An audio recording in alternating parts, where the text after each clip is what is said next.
So here we go once again.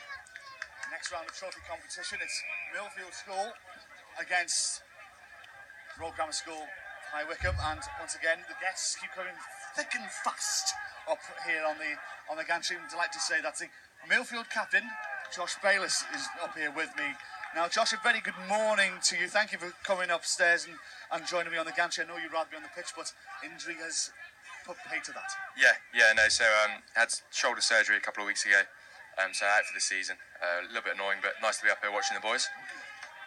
Absolutely. Now, tell me, Millfield have got a fantastic pedigree in this competition. Yep. Looking for a magnificent 7 here this year.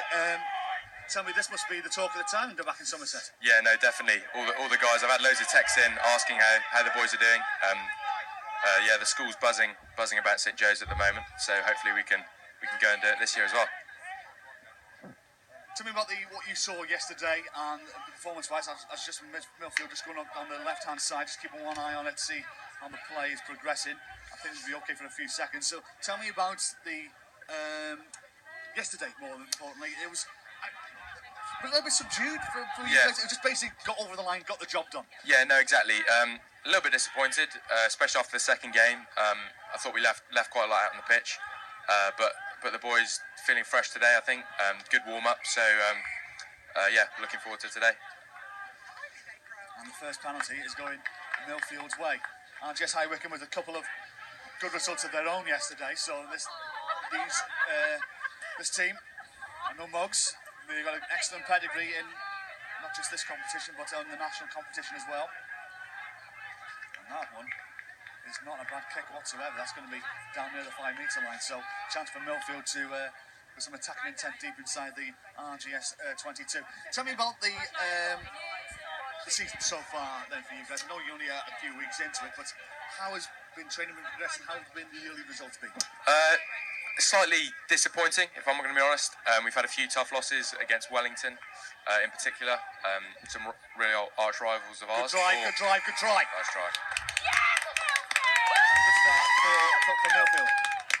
Exactly what you guys would have been wanting, and exactly what the doctor ordered. Yeah, no, exactly. Our driving line-out's been going really well, so that's good to see early on. So yeah, no, that is a good start. Indeed, yeah. As you were saying, tell me about the season. You had a disappointing result against Wellington. So what else has happened? So we've had a few sort of iffy results. We haven't been playing to our best so far. We've got a very young side, lots of lower sixth in there. So yeah, we're building slowly, and hopefully we'll be there by the end of the season, or if not today. But tell me, what does this tournament mean? I know it's a great rugby weekend, one of the best rugby weekends in schools rugby in this country. So tell me, as your school, 6 times you've got your name on that trophy. No, out of 28, which is so every 1 in 4 more or less. You've got a 25% chance of winning this thing. If you're a bookmaker, that's the one way of looking at it. So tell me, what does this trophy mean to the school back in Somerset? I mean, as I said, it's the talk of the school at the moment. It really is massive for us. It's nice to get away from school with your mates. Really enjoy it. Everyone loves it. Great weekend. You said you got yourself being injured, so you're here as cheerleader. Exactly. And cheerleader and what's a deputy manager, as it were. Are you giving a little bit of a rollicking in the changing room as well? Or? I'll get the boys G'd up if they need it, but yeah, no, they're pretty pumped up already, so don't think they need. Tell me, who are the shining lights then of this Millfield side? I saw a couple of them yesterday, but just name drop a couple. So that's Gabriel Ogray there, number 8. Great player, England 18s, real good player, great footwork, Normally plays hooker, but in at 8 today we've had a few injuries and stuff like that. So, and we got captain at the moment, number 9, Josh Barton. Real good player, great footwork, great tackler as well, very good tackler. You got a little bit caught in defence then, didn't you? No, need to sort that break, tighten it up a little bit, the breakdown, but. One thing I mentioned to Mark Patterson earlier when we watched the first game, 8:30 in the morning, there was a couple of errors being made.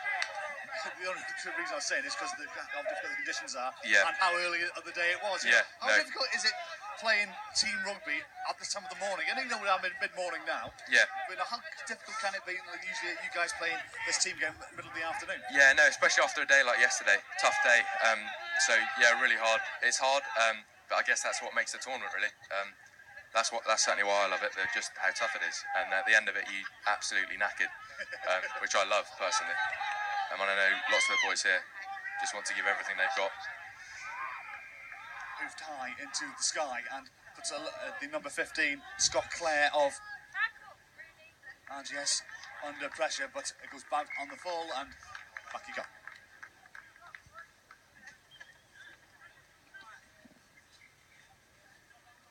So you mentioned, Josh, about the attacking line. That's something that you guys have worked on. I was mentioning this to lads from RGS Newcastle before. Is there something in particular that your coaching staff looked at over the summertime and think, right, when they get back, we're going to tackle this time around and try and improve on that? Yeah, I guess so. I mean, at Millfield, we've always had one in our line out, and yeah, it's something that we feel is a real strength of ours. So whenever we've got the opportunity to use it, we'll definitely go for it. So nice little vision and great little chance here for Millfield once again for number 8. Got Gabriel Okra on my team sheet here, but no doubt they've been changed overnight. But it's a chance here for see what the referee's given. I couldn't tell from our position. I think they're going to come back for an earlier infringement, I think. And then, yes, an earlier penalty on the 22, and now options here for Millfield. In kicking range for your guys? Yeah, no, definitely. Our 10, Carl Morgan, got a great boot on him. Absolutely brilliant boot. I think we've seen that with a few kicks to the corner. He's going for a corner now, so interesting call, but hopefully. Did it get there? I don't think it did. No, it didn't. Well, that's a costly error there. Oh, well, actually it did. So, the touch judge didn't make up his mind there, in all fairness. For a moment there, I thought that went over the dead ball line, but no, yeah, I thought maybe post would have been a better option there, but boys obviously confident in the line out after that first try, so. Well, that's what they're going to go for again, and the ball has been dropped, and I'm just thinking the referee was handing his arm out, and that is going to be a knock on, so they're going to have a 5-metre scrum instead. Is it something though in this? If you were out there as captain right now, knowing you only got 12 and a half minutes per half, is it when you got a chance of 3 points to take them? Yeah, for me, I think I guess it's easy from up here to sort of say, but in the heat of the moment, you want the try, you want the points, but yeah, no, it's massive, definitely in this tournament to get points on the board. We've seen that the last few years I've been here, just get points on the board, and it's massive. Puts the other team under a lot of pressure, and you feel a lot more confident as well with some points on the board. So. As I said, it was something that I was mentioning earlier when I was chatting to Mark Patterson, and he said 15 minutes each way. You feel you still got a little bit of time to get back in the game, but 12 and a half minutes each way, even though it's only you're losing 5 minutes out the game, yeah, it's still a lot. It's still a much shorter distance. Yeah, no, definitely. Done well to hold him up there. Yes, RGS will have the put in at the scrum, so they'll have a chance to clear their line. So yeah, so your thinking process is a lot different, especially in this shorter format. I think it has to be really, because obviously you don't get those chances. Something we spoke about a lot over the weekend is just keeping hold of the ball, because if you just keep hold of the ball, you put the defensive side under pressure. It's going to be massive for you.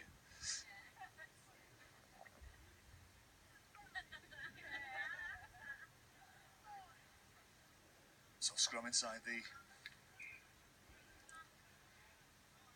RGS 22, looking to try and clear from the deep. Moved away down into touch.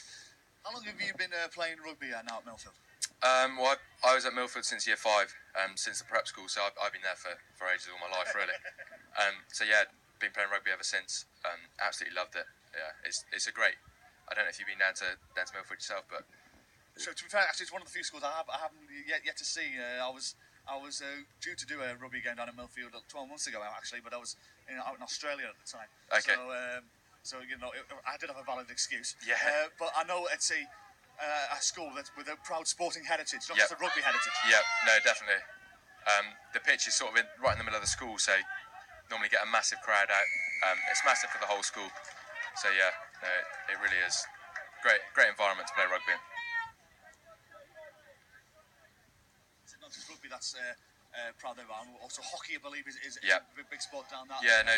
And cricket as well. Yeah, no. I mean, we got a great great pitches, great facilities. So I mean, it's great for anyone really. All sorts of sports.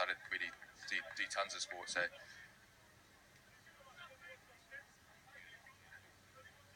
It's a question I've asked a lot of people who come up here today. But how much have you seen from when you started playing to where you are now? How much have you seen this game change and develop to more players? Just looking back from different techniques and training, how much have you seen the sport change from when you started playing to where you are now? yeah, no. So for me, the main difference is sort of the level of detail and analysis around the sport now. I mean, lucky enough to play for Bath and England under-18. So just you're filmed at every training session. So you know, for some people that works really, really well. For me in particular, it's nice just to see what you're doing, see where you can progress and stuff like that.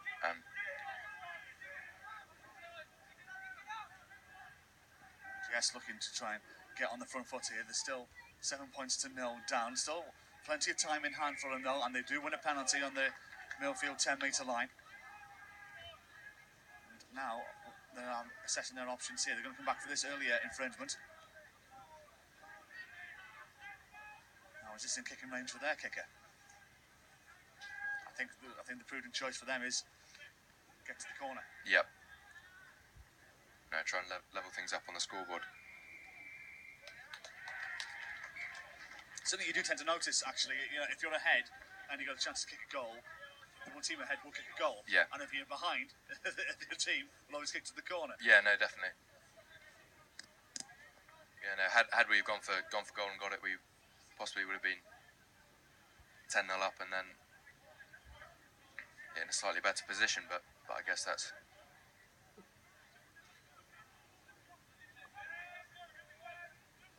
So RGS with